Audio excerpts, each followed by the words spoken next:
Assalamualaikum warahmatullahi wabarakatuh. Hai little guys, kita ketemu lagi dan kita belajar bersama lagi. Pada pembahasan yang lalu, kalian sudah belajar tentang tumbuhan sahabatku. Kali ini kita akan belajar tentang hewan sahabatku. Itu artinya kita sudah memasuki pembelajaran tema 1, subtema 2, pembelajaran 1. Baiklah little guys, yang akan kita pelajari adalah perkembangbiakan pada hewan. Perkembangbiakan pada hewan sama dengan perkembangbiakan pada tumbuhan, yaitu dengan cara generatif dan dengan cara vegetatif. Perkembangbiakan artinya menghasilkan makhluk hidup yang baru yang sejenis dengan induknya. Mari kita pelajari. Perkembangbiakan hewan secara generatif adalah perkembangbiakan hewan secara kawin yang diawali dengan pembuahan. Cara kawin yang dilakukan oleh hewan adalah dengan meleburkan sel kelamin jantan atau spermatozoid dengan sel kelamin betina atau sel telur. Hasil pembuahan ini disebut zigot. Zigot tumbuh menjadi embrio atau janin. Embrio inilah yang kelak menjadi individu baru. Guys, hewan yang berkembang biak dengan cara generatif dibedakan menjadi 3 jenis. Yang pertama yaitu hewan ovipar. Artinya hewan ini berkembang biak dengan cara bertelur. Setelah terjadi pembuahan, maka akan tumbuhlah embrio yang akan tumbuh dan berkembang di dalam cangkang telur. Setelah telur ini dikeluarkan dari tubuh induknya, maka embrio itu akan berkembang menjadi individu baru saat terjadi proses pengeraman oleh induknya. Nah, calon anak ini akan mendapatkan nutrisi dan cadangan makanan dari dalam telur. Untuk pembuahannya ada 2 macam anak-anak, yaitu yang pertama pembuahan yang terjadi di dalam tubuh induknya yang disebut dengan internal.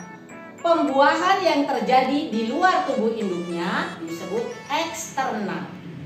Contoh hewan ovipar yang pembuahannya terjadi di dalam tubuh induknya, yaitu bangsa unggas. Contohnya burung, ayam, bebek, dan sebagainya.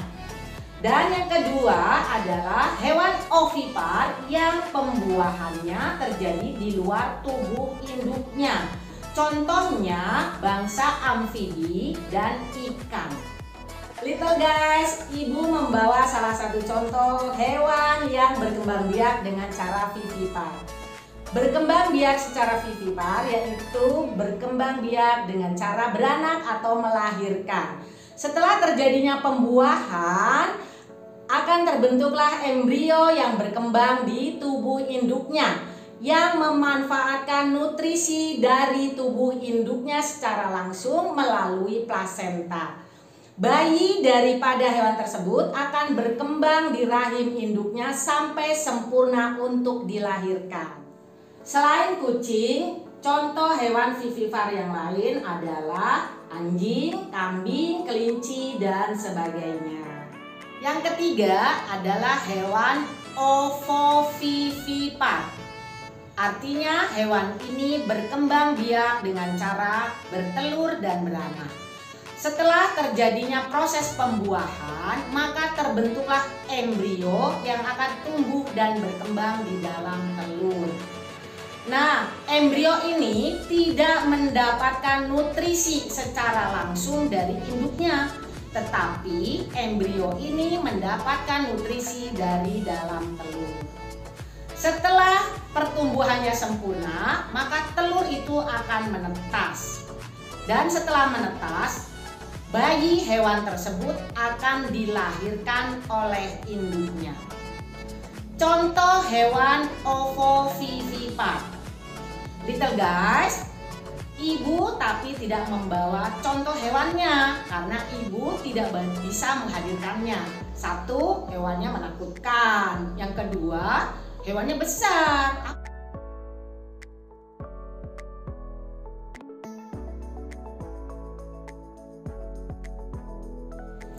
Little guys, pembahasan tentang hewan pada pembelajaran 1 cukup dulu ya. Yuk kita lanjutkan ke pembahasan yang lain, yaitu tentang potensi ekonomi negara-negara Asia Tenggara. Yuk kita cek.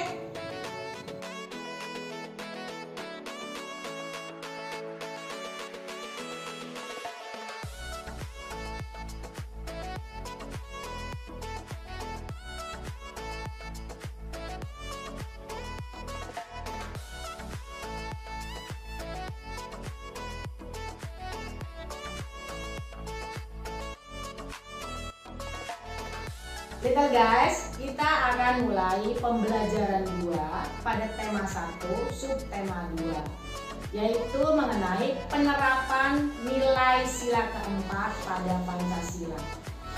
Sila keempat berbunyi, kerakyatan yang dipimpin oleh hikmat kebijaksanaan dalam permusyawaratan perwakilan, yang mengandung makna pemerintahan negara Republik Indonesia ini dari rakyat, oleh rakyat, untuk rakyat, yang mengutamakan musyawarah untuk mencapai mufakat. Musyawarah adalah upaya bersama yang dilakukan dengan sikap rendah hati untuk memecahkan persoalan guna mengambil keputusan bersama dalam pemecahan masalah. Ini nilai-nilai sila keempat.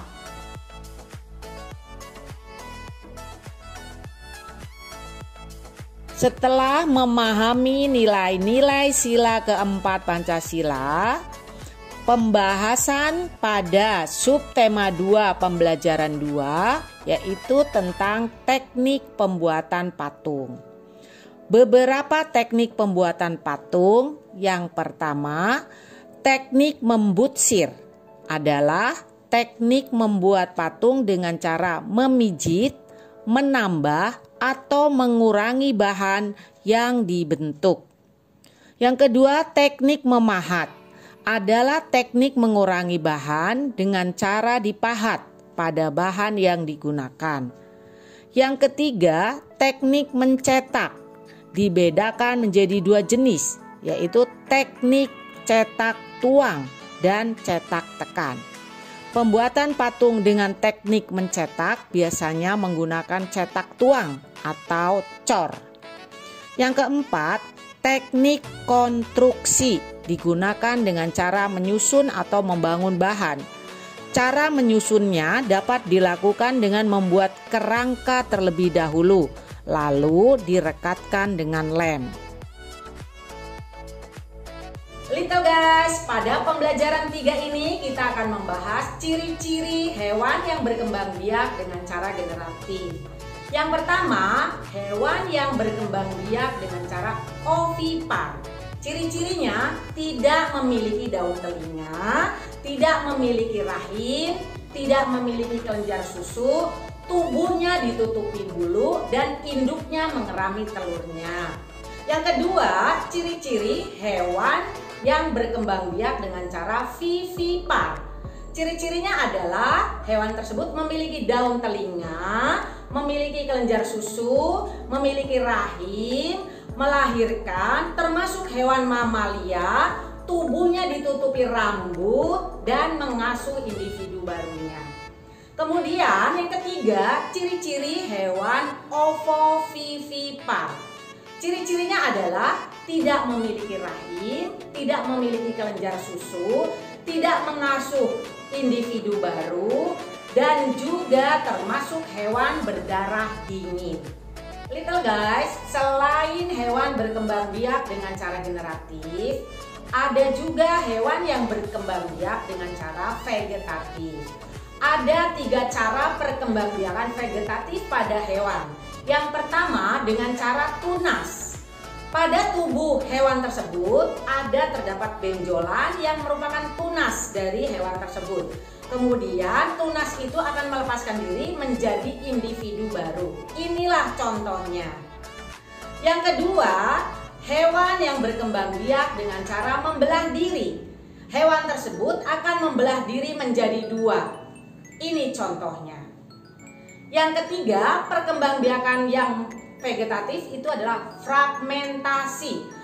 Perkembangbiakan fragmentasi, hewan tersebut memotong tubuhnya atau akan memutuskan bagian tubuhnya.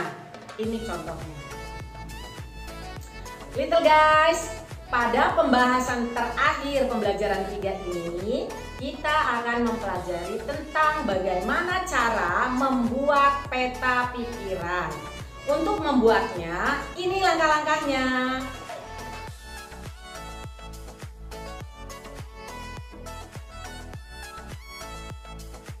Little guys, pembelajaran kita sudah selesai dan kita akan bertemu lagi pada kesempatan yang lain. Terima kasih, ciao.